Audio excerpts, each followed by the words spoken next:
Re-0, Volume 5, Chapter 5, Part 3, Acedia.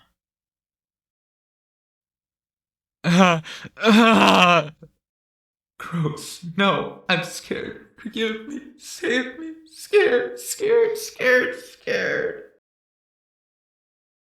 He didn't know what was being said to him. The ghastliness of someone licking his eyeball, the discomfort of being stared at like that, and this urge to flee the madness of the eyes looking at him, all made his body freeze. With his mouth gaping absently, his open eye having been licked, Subaru was asked again, "Why are you pretending to be crazy?" Subaru tried to slam him with a manacled arm. The chain went taut, denying his freedom. His arm flailed in the air a little before falling back to the ground on its side. No. It's a very important question. Why, for what purpose, with what meaning, are you acting like you are seized with such madness? He mustn't listen. He mustn't let the words into his ears. He mustn't know. He shook his head, yelling as he struggled against the manacles. His consciousness was somewhere far away.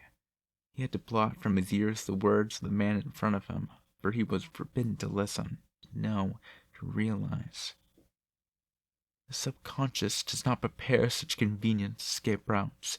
You consciously and with full knowledge wrapped yourself in such madness. Yes.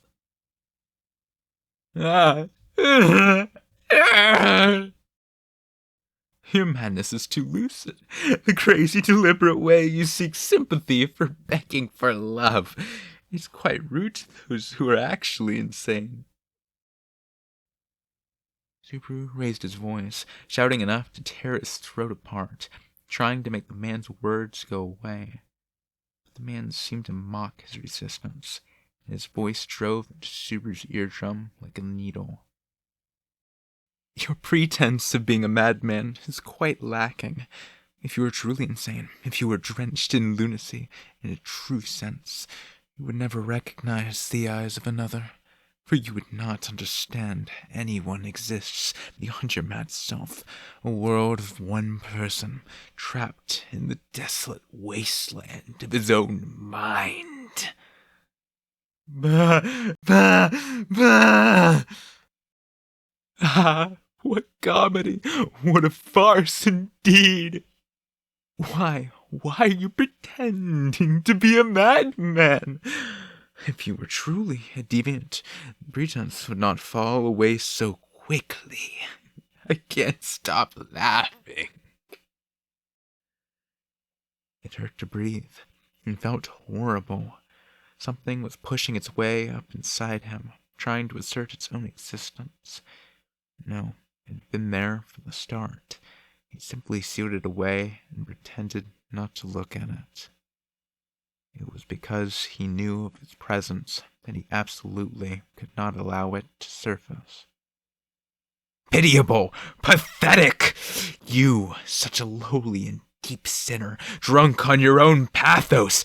I pity you from the heart! You were loved so much. Why do you need to deny it? Do you desire to remain in stagnation as the wind whittles you away, without drowning in the love you have been granted freely, without returning their devotion? Ah, how can this be? The gray-colored man grabbed Subaru's head and violently tossed him toward the wall. The powerful motion slammed his upper body against the rock, sending sparks scattering as his head began to bleed profusely. You are indeed slothful! There was a clang, and Subaru felt like something in his head had split in two.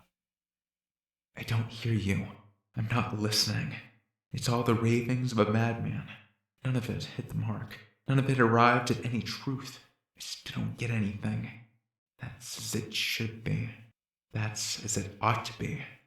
It has to be like that. If it's not, I'll... That's quite far enough. The black thing inside him reached its peak, ready to explode at any moment. Just before it did, the man pulled him back from the brink with a calm murmur, as if the previous madness was a distant memory. Bereft to the world of thick madness, the sense of danger Subaru felt from the man redoubled, raising goosebumps on his skin. The man said to him, "Yes, backing you into a corner will cause a trifle. Yes, a trifle. Too much trouble later. Take your time, slowly face up to the truth of your devotion, and you shall surely find your own answer." What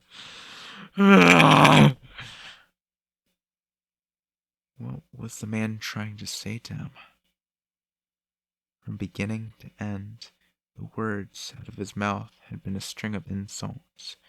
Subaru didn't get it. The man was acting like he understood something about him. One moment he was like an adult, kindly leading a little boy by the hand. Another, he acted like a monster, tempting lost people when they tried to cross a bridge. He was a monster beyond fathom. The distance between them could stay as it was forever. Before he crossed the divide into the land of no return, the man said,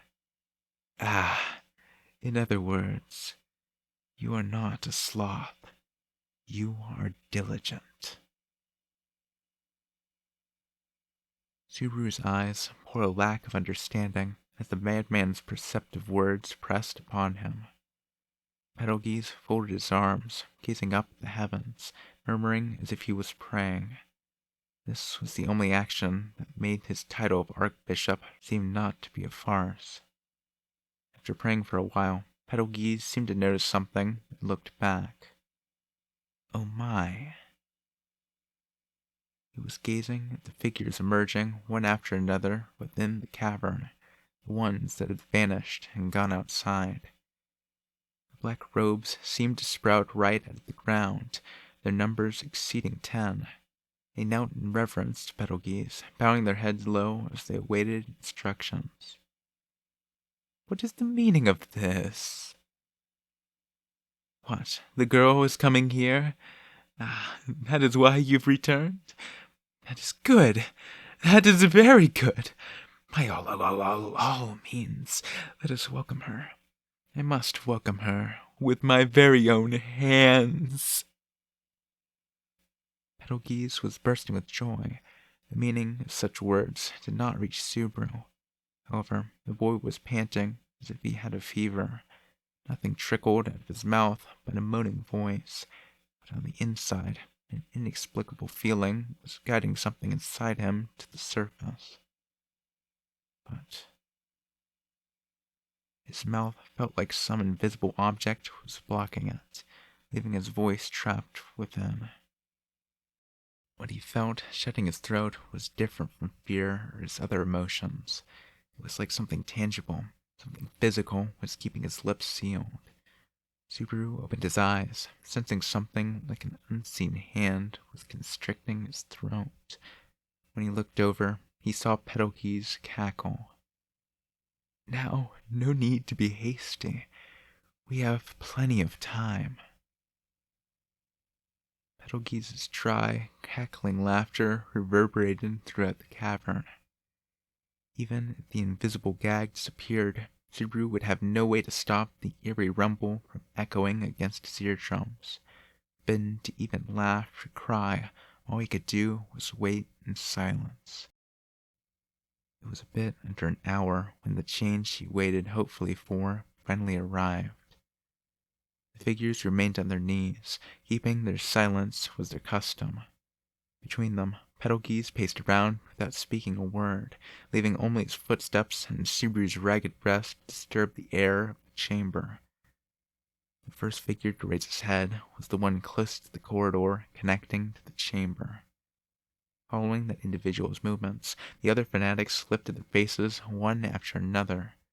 Petelgeuse, noticing their movements, looked toward the cavern entrance just as they did and laughed.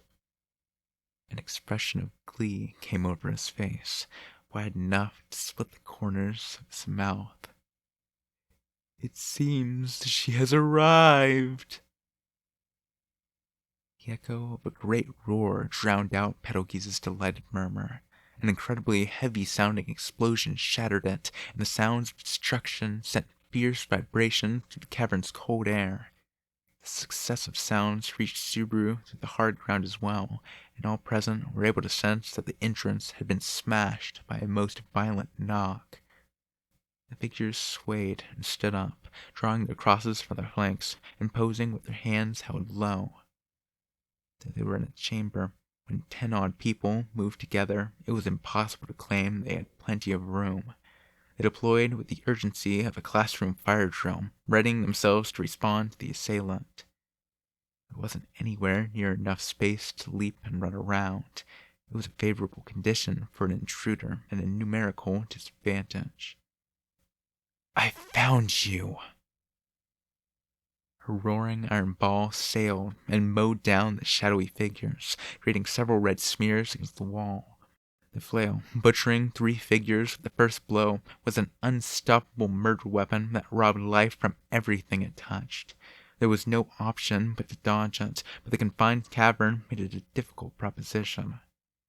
Falling to the ground, the iron ball shattered the rocky surface, and its barbs, smeared with blood and flesh, made a dull sound as they split the earth.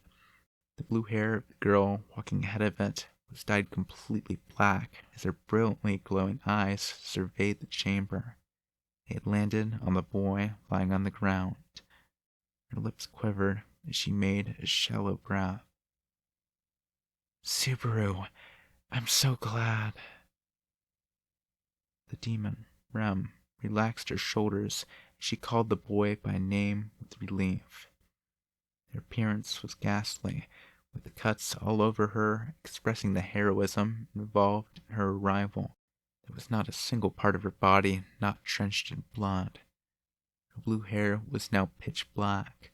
There was no visible trace of the apron dress that had been burned to a crisp. Her legs, poking out of her ripped and shredded skirt, were lacerated. Her left arm had been burned so cruelly that Subaru wanted to avert his eyes. With her entire body covered in the perfume of blood and death, Rem smiled reassuringly toward him even so. And with Rem looming so violently before him, Petelgeuse raised his voice in acclaim. "Ah! Oh my! How marvelous!" He'd forgotten that Rem had slain his subordinates before his very eyes. To the contrary, it seemed to have stirred him all the more, with his excited voice bursting with praise. "A girl! A single girl! Bearing all these wounds, yet moving forward! And for what? For this young man! You have gone to these lengths to rescue this beloved boy! You are possessed by love! You live for love! You may save your sermon, devotee of the witch." Petelgeuse was standing between Subaru and Rem, practically frothing at the mouth as he shouted in joy. Rem gazed coldly at his crazed state as she continued. "You are a band of fools to enter the dominion of Master Roswal, Lord of the Mather's territory, and commit illegal acts. With my master absent, I, Rem, sentence you to death in his place. As tattered as you appear, you should not make promises you cannot keep. To begin with, you have come only to take this young man away from here, so enough with your convenient excuses." Petelgeuse crouched and clutched Subaru's head, lifting it up. Enjoying himself, he grabbed Subaru by the hair, nodding it up and down against his will. "Him." What was that? "I said, don't touch him!" Rem's face contorted in fury at Petelgeuse's antics. Seeing the demon girl lose her composure, he laughed in satisfaction. "Yes, very good. Bear your true desires. Bear your heart. Bear your love. Love! Love! This is love! Love is what guided you here. Deny that love, to conceal it, to disguise it with falsehoods. All are betrayals of that love, insults. Ah, so slothful. One insult after another. I'm so glad that you shout. That is your true desire, devoid of all unnecessary impurities, for you rushed here purely out of your feelings for this young man. Rem, still enraged, was cowed into silence as Petelgeuse pressed his point. His mad eyes gazed at her with a glint of compassion. Then his gaze fell upon the boy at his fingertips. It is deeply regrettable, a devotee of love to such an extent as thee. Why are your eyes firmly locked on one such as this? An effete, ignorant, disgraceful, shameless sight such as this. Truly the product of sloth. What do you know about Subaru?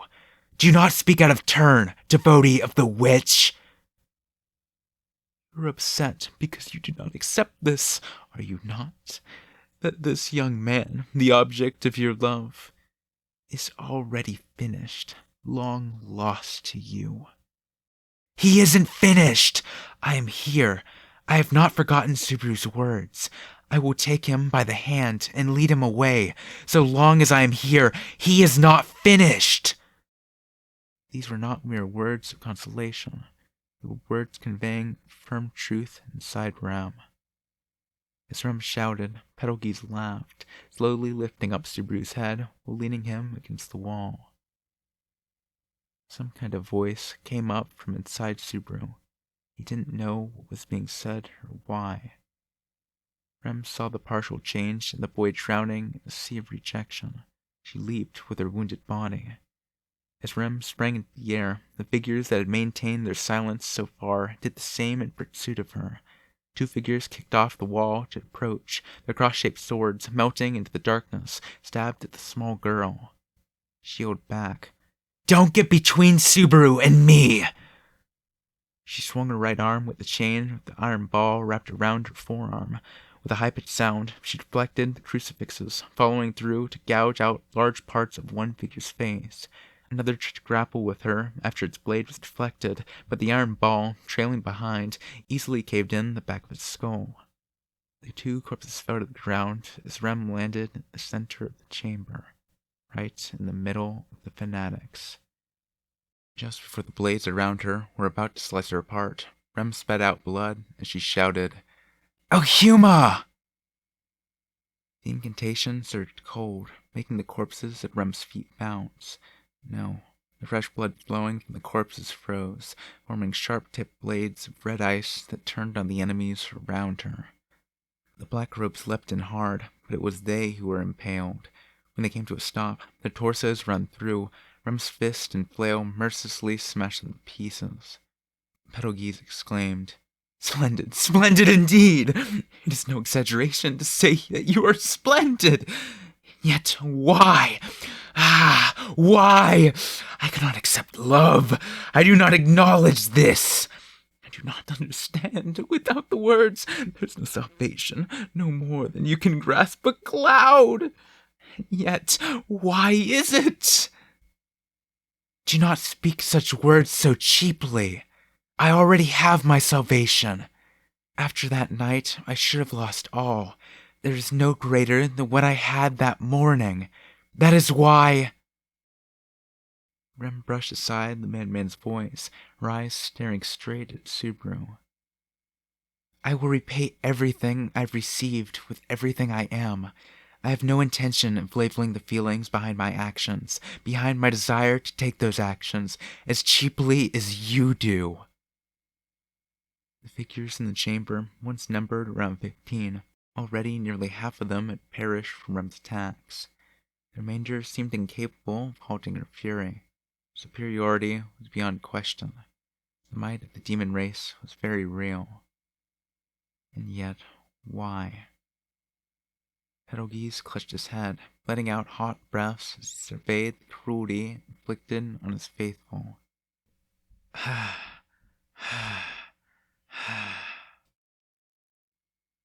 He didn't seem shaken by grief, fear, or anxiety. Her anxiety only grew as it became clear to her that his reaction was one of pure excitement. At Petelgeuse's side, Subaru watched Rem's rampaging battle. Slowly, the meaning of the scene, the girl's reason for fighting, seeped into his brain. He didn't understand it. He didn't want to understand. He wasn't trying to understand. And yet, it reached him all the same. The sight of her bleeding, wounded, and yet continuing to fight stirred something inside his chest, bringing it to the surface. Perhaps he had to put into words what troubled him. Yet, if he did, he could no longer remain in a stupefied state. It meant facing up to what was right and what was wrong, and why he was there. For Subaru to fear this, prioritize his love of himself over all else, was just. Petelgeuse rose to his feet as he said, "My brain trembles!" The sleeves of his black habit swayed as he calmly stepped forward. Unlike his adherents, his hands held nothing in them. Indeed, the relaxed way his open hands swung before him held not a single smidgen of visible hostility. His body was skin and bones. His behavior betrayed no suggestion he was strong. Noticing Petelgeuse's advance, Rem knocked down yet another of the black robes and leaped. Hanging upside down from the ceiling, she glared as Petelgeuse advanced beneath her. An instant later, she would shoot out like an arrow with an attack that would surely smash Petelgeuse's thin body to pieces. And yet why?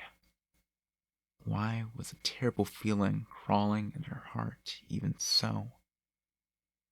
"Get away from Subaru!" Rem's voice cut off. The rest of his name never reached Subaru's ears. But the echo of her voice delivered a decisive tremor to Subaru's heart.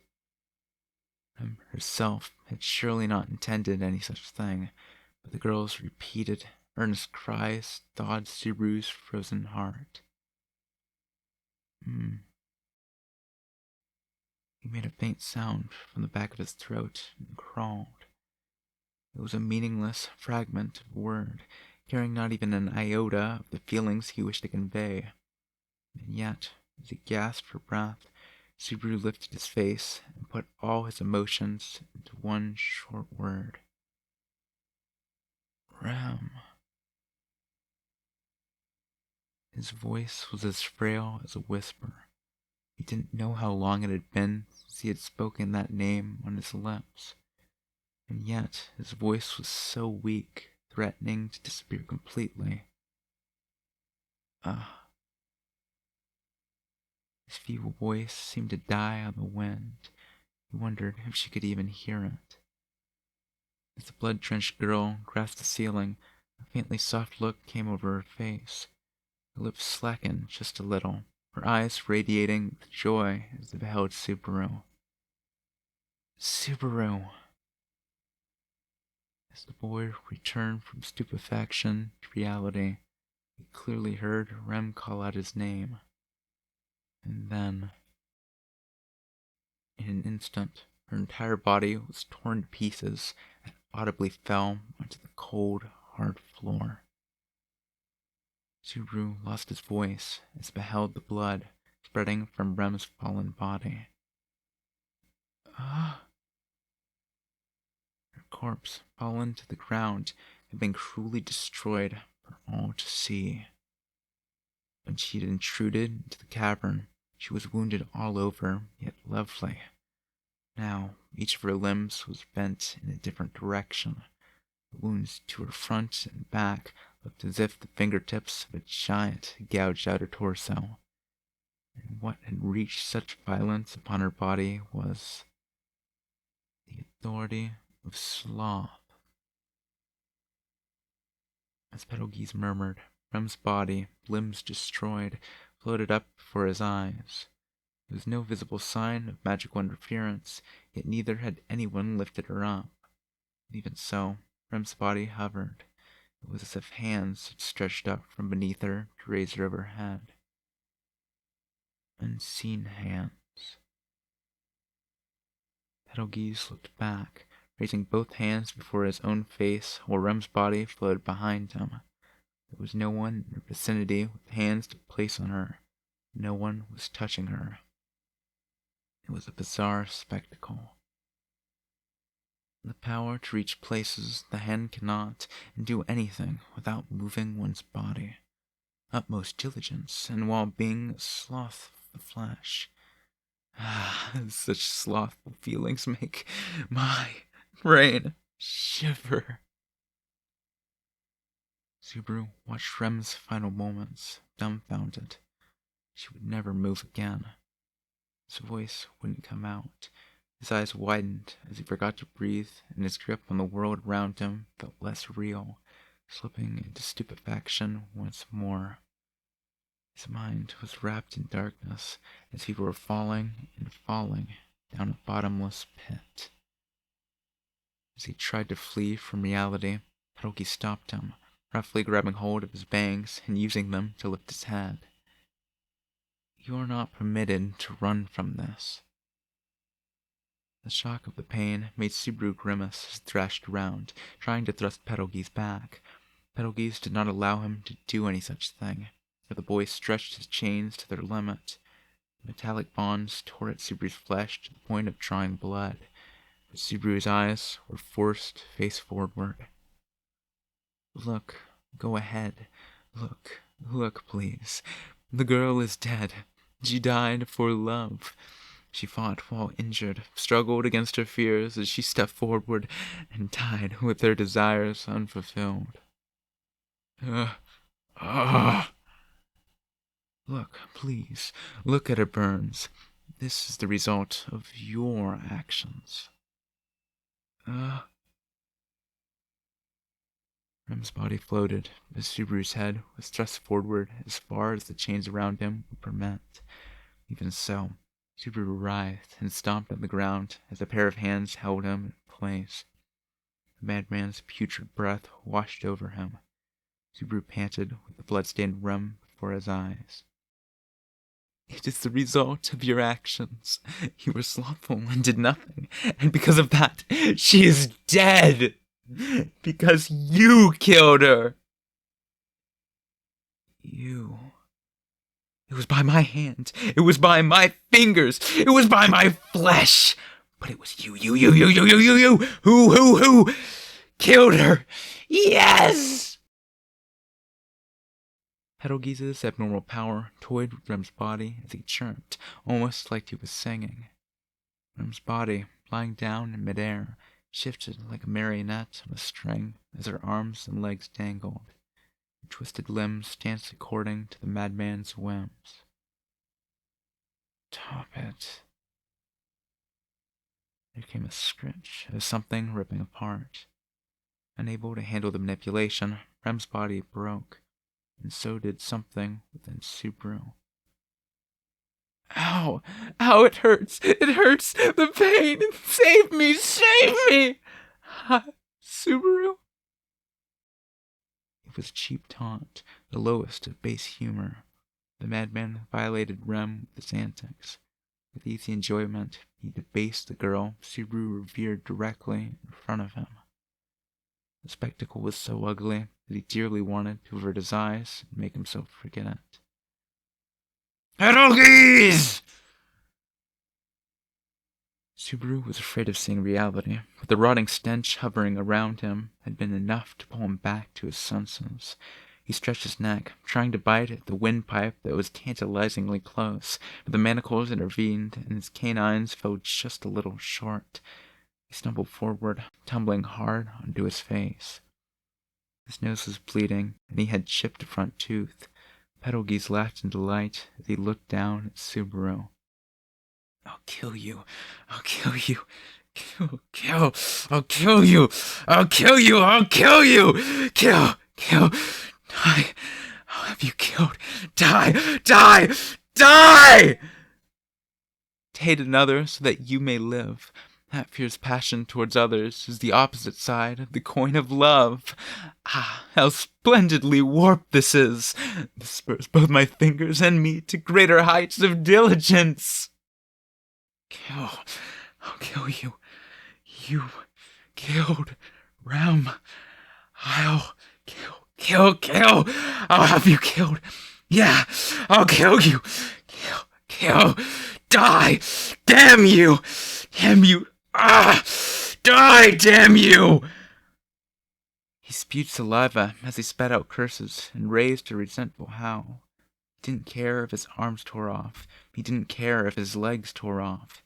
If he could get free of those manacles and kill the man before his eyes, then and there, it was enough. He hated the man to no end. The man had to die. He could not be suffered to live. He had to make very sure that the man died then, that moment, that very instant. Subaru thrashed his entire body around in rage as Petelgeuse stood beside him. Abruptly, the latter's crazed laughter faded, and he murmured, "This has been a rather untidy affair, but it is finally time that we must part."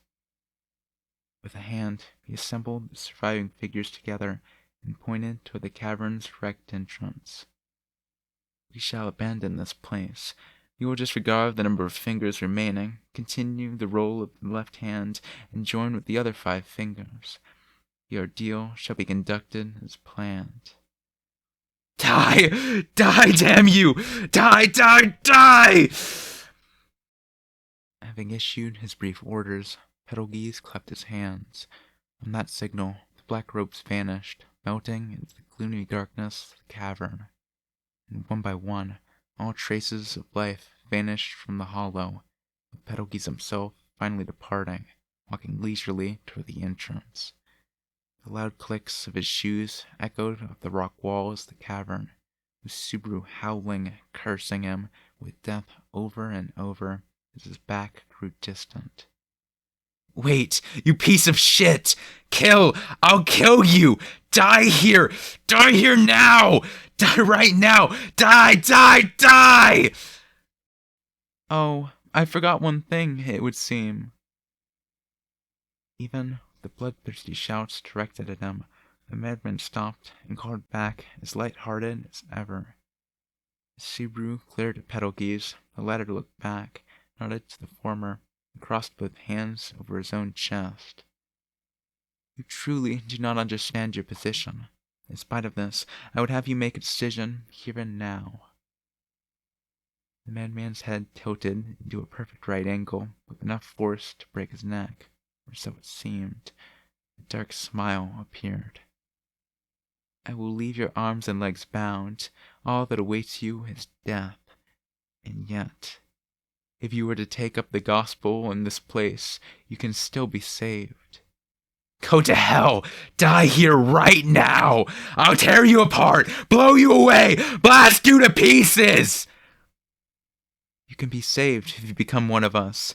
If not, you are a mere stranger. It is clear and simple, yes?" Petelgeuse, stating what seemed to him like a most wise plan, proceeded to turn his back on Subaru. He treated the foul curses flowing out of the boy's mouth like nothing more than a breeze, with his feet regarding the pool of blood like a puddle of water left by an early afternoon shower, his casual demeanor wholly unaffected. By rights, Petelgeuse would have departed without taking any further notice of Subaru. However, he did not, for a heavy, watery sound drew his attention to the side. "Ah." Petelgeuse looked toward the sound, nodding as he stared at the blue-haired girl who had fallen there. Having lost all interest in playing with her as a doll, he was just about to leave when he noticed her tossed by the wayside. With no exaggeration to say that this, too, was treating her like a toy. "You, too, are a devotee of love. Yes, you tried very hard." Petelgeuse stood still and corrected the posture of Rem's corpse, making a sign of the cross over her. He seemed to praise and acknowledge the girl's actions up until several minutes prior. However, You died for love, defying your destiny with all your might. However, you lie ruined and unfulfilled, having lost the object of your love, unable to fulfill your desire with emptiness hovering all about you. His acclamation turned on a dime, lamenting the futility of Rem's actions as his cheeks twisted into a mocking smile. Because you were slothful. There was no greater way to belittle the existence of the lone girl Rem. Howls and shouts fiercely echoed throughout the cave. Supranatsky raised an inhuman cry, his anger great enough to fill his entire throat, his rage enough that he couldn't form words, his regret enough to produce tears of blood. Hearing this, Petelgeuse laughed, as if it were a shower of the highest possible praise. He cackled and cackled. He did not stop walking. Of course, Subaru could hope neither to stop him from behind nor wring his neck. He kept hearing that cackling voice for long after. Even with Petelgeuse himself gone, even though his own curses couldn't reach the man, even though the light inside the cave dimmed all at once and left him alone with the corpse in the darkness, it wouldn't stop.